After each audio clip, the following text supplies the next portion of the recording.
Hi, I'm Kim. Now, one of the conundrums that you're going to come up against, or one of the challenges you're going to come up against when you're starting out in quilting, is how to straighten up your fabric for cutting, because sometimes when you buy it, it'll arrive and although you think probably it should have been cut straight, it's now all a bit wonky. Or maybe you've got some fabric which has been cut into and you don't know how to straighten it because you don't know which way it's up.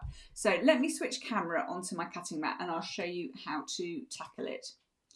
Here we are then. So I've got some orange fabric here. Now this orange fabric I've been using for some other stuff. So there's some bits being cut out of it. So I can't really see my selvages anymore.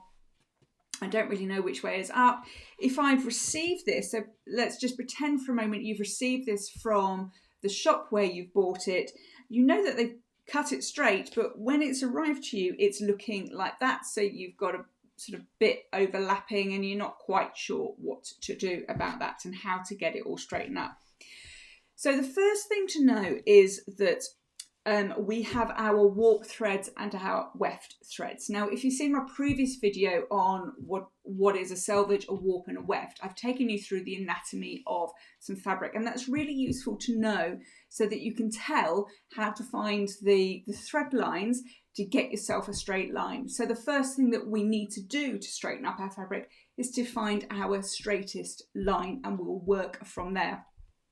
So on this bit of fabric here, I can tell this quite easily by giving my fabric a little bit of a tug. So if you've seen that previous video, I take you through how to just tug your fabric to find out where those warp and weft threads are. So where your parallel threads are. So let's have a go on here.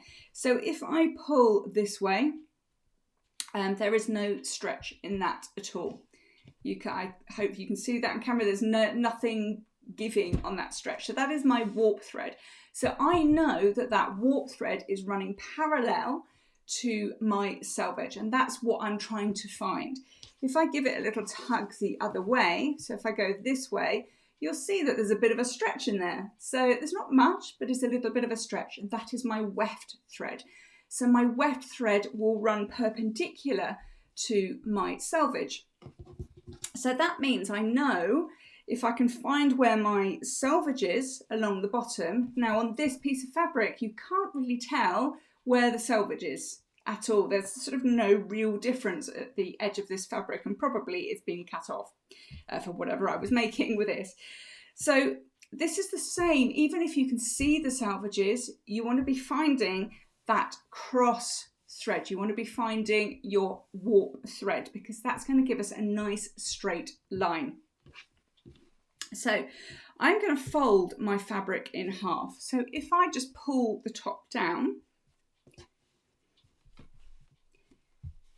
in fact, I don't know if you can see that very well. Let's put the top up because then you'll see, I'll put the bottom up. So then you can see where it's not matching up at the sides. Can you see this? That you've got, this isn't straight here. If I look over this side, it's not matching up either. Can you see that? It's that there's no straight edges. So I need to give myself a straight edge before I go any further and cut anything from a patchwork. So what I'm doing is bringing that selvage up so I can see what I'm doing. You can do it the other way around as well. This is just so that you can see on camera. In fact, if I turn it round, you'll be able to see. So generally, if you're cutting fabric that you've bought, you'll have your selvages sitting at the bottom and you'll have your cross thread, your warp thread, just running across the top away from you. And you can smooth your fabric along that thread line.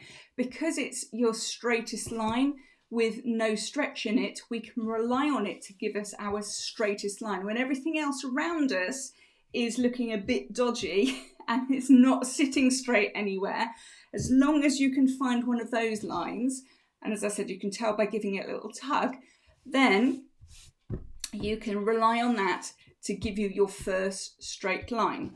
So even all the rest of this is all wonky, up here is my first straight line. So to start with, I'm going to get my ruler. I've got a little mini ruler here so that you can see. So the first thing I'm going to do is cut off one of these edges here. So I will have a nice straight edge along here, along the top here, and I will end up with a straight edge around here. So all I'm going to do then is put one of my horizontal lines. That looks a bit wobbly. It is actually straight, I promise. I think it's the camera angle. I haven't been drinking. Not right in the moment. So if you look along the top here, we've got a horizontal line on our ruler. It doesn't matter which one, just a horizontal line across your ruler. And that is now sitting on my warp thread. So that's my straightest thread. I've got the fabric folded on that straight warp thread. I've smoothed it so it's nice and flat. And now I'm going to sit that horizontal line on my ruler on that straight thread. If I am happy with that, that's all I need to do, because then I can cut along that side. So if I just move it into camera a little bit, let's see if I can pan out just very slightly. Okay, so you can see a little bit more. It's all the technology, you know. So I want to cut enough to get any of these overlaps, any of these dodgy bits going on along the side. I want to get rid of all of those. So I'm going to make sure that that line is along the top here, and I'm going to cut that straight edge off. And just a little rule of cutting, make sure you start cutting on the cutting mat, not on the fabric. If you start cutting on the fabric, you'll miss a bit. So I'm going to start cutting on the cutting mat. Always going to cut away from me, and I'm always going to put the blade on when I'm not cutting. Safety first, please. I keep my hand on the ruler until I know that I've cut. I'm going to take that off. And now I know I have got a right angle here. That is a true right angle because I've cut on that warp thread there. So I know that is straight, it's smooth, it's sitting sitting flat. And I've got my straight line that I've just cut here. So if I flip that over, I can now start cutting whatever it is that I need to cut from there. So let's just say I need a 2.5 inch strip. So now I have got my 2.5 inch line going up that left hand side. So this new cut edge is where I now start cutting from. So my 2.5 inch line on my ruler is running up that left hand edge. I've got a horizontal line along that fold on the top. I haven't changed that. If I'm happy, then I can cut a strip. Okay, and then I can open that up. And okay, I've got a wobbly bit here, but I can straighten that up. That's easy to cut off. And again, here I can straighten that off there, and then I can do whatever it is that I need to do with that 2.5 inch strip. So I hope that has helped in teaching you, showing you how to straighten up your fabric. If it's all a bit wobbly, if you don't know which way is up, and you need to just start somewhere and you don't know where to start. So I really hope that has helped you. So do watch the video on the selvages, the warp and weft. And if you haven't already, do check out my video on how to cut squares, because that'll be your next step. So hope that's helped, and I will see you in the next video. Bye for now.